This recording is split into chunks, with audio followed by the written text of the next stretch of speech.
Nous sommes à veille de célébrer ces grands mystères de Noël.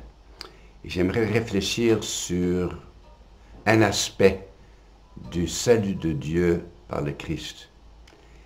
Et c'est que le Christ vient nous sauver de l'isolement, entre autres, pour nous amener à une sérénité de solitude. C'est un peu ça ma réflexion ce matin. Vous savez, on est, chacun de nous, évidemment, on est né tout seul. Je sors du sein de ma mère, tout seul, tout nu. Et à la fin de mes jours, évidemment, entouré d'amis, et de famille et de gens qui m'aiment, j'espère. Mais quand même, la transition vers la mort est un voyage seul. Et tout au long de la vie, l'expérience existentielle de l'être humain, c'est que je suis seul. Je vois objectivement les autres autour de moi, je vois l'extérieur, je vois leur visage, leur expression, mais je ne me vois pas. Parce que le je, qui est moi, est quelque chose que je fais donc l'expérience, mais je ne vois pas. Je vois à travers mes yeux, j'entends par mes oreilles, mais l'expérience de je, moi, est tout à fait unique. Et ce voyage du je à travers la vie est un voyage très personnel. Et c'est souvent à l'âge d'adolescence qu'on devient tout à coup conscient, « Oh Seigneur, je suis seul !» Et ça peut arriver quand, par exemple, je joue à un jeu quelconque et puis je ne suis pas choisi pour l'équipe ou je marche tout seul à la maison et puis je dis, « Bonté divine, je suis seul !» Et ça peut être terrifiant. Mais c'est à cet âge d'adolescence, et puis ça arrive à travers la vie souvent, que je deviens conscient de mon isolement, on dit en anglais loneliness, d'être seul, mais d'une façon un petit peu angoissante.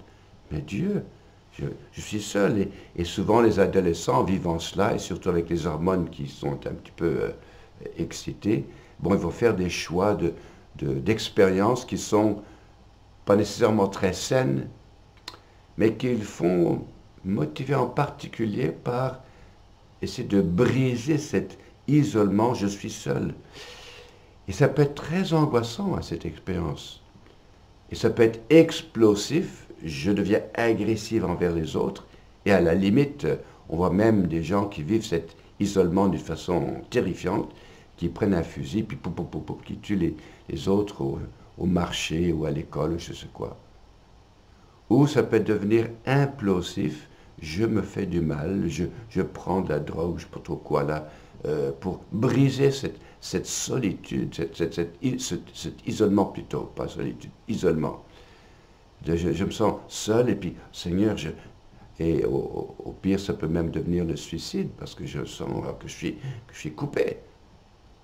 Mais cette expérience est tout à fait normale parce que nous sommes des êtres qui vivons seuls dans la vie, même si on est entouré d'amis, mais ce voyage est un voyage seul. Mais attention, Emmanuel, Dieu avec moi. Emmanuel, en hébreu, Emmanuel, avec nous, avec moi.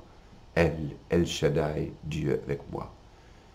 Alors, la découverte et le réveil chrétien, c'est que Emmanuel fait sa naissance à Bethléem, pas juste en Israël, mais dans le Bethléem de mon âme. Et quand j'accueille Bethléem, le Christ dans ma vie, je découvre qu'au fond, je ne suis jamais seul. Je suis toujours avec Dieu. Et Dieu m'accompagne dans le plus profond de moi-même. Et si moi-même, je suis le seul qui fait l'expérience de moi, Dieu aussi fait l'expérience de moi avec moi. C'est le seul.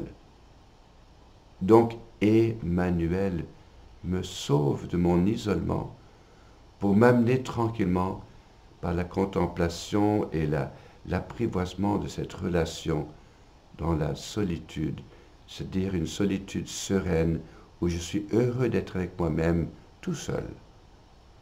Et à partir de cette solitude sereine où je suis à l'aise avec moi-même, là je passe, comme dit Henry Nouwen, je passe de l'hostilité de cet isolement à l'hospitalité où je peux accueillir l'autre. parce que mon cœur est serein. Et le mariage, c'est pas une institution qui brise mon isolement. C'est deux personnes qui, j'espère, vivent une bonne solitude et qui peuvent se donner l'un à l'autre.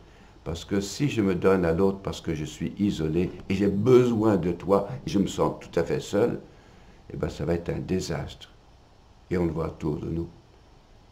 Dieu nous sauve de cette expérience très existentielle de me sentir je suis seul à je ne suis pas seul. Dieu est avec moi et je vis cette amitié avec Dieu qui habite en moi, qui mange son repas en moi, la Trinité, dans le Bethléem de mon âme. Et à partir de cette expérience de conversion à Dieu, je deviens tout à coup une personne de plus en plus sereine qui peut t'accueillir, toi, l'autre, parce que mon cœur est en paix avec mon Dieu. C'est donc que Noël n'est pas juste bonne fête Jésus ou le Verbe s'est fait chair, mais c'est que Dieu vient me sauver dans mon être profond, me briser de mon isolement et me rendre cette solitude qui fait de moi un homme, une femme d'hospitalité. Joyeux Noël, que le Seigneur vous bénisse et vos familles, et que l'Emmanuel amène dans votre cœur, votre vie, une sérénité joyeuse, et qui fait que je peux rire, je peux sourire dans la vie, car elle est belle. Dieu vous aime, joyeux Noël.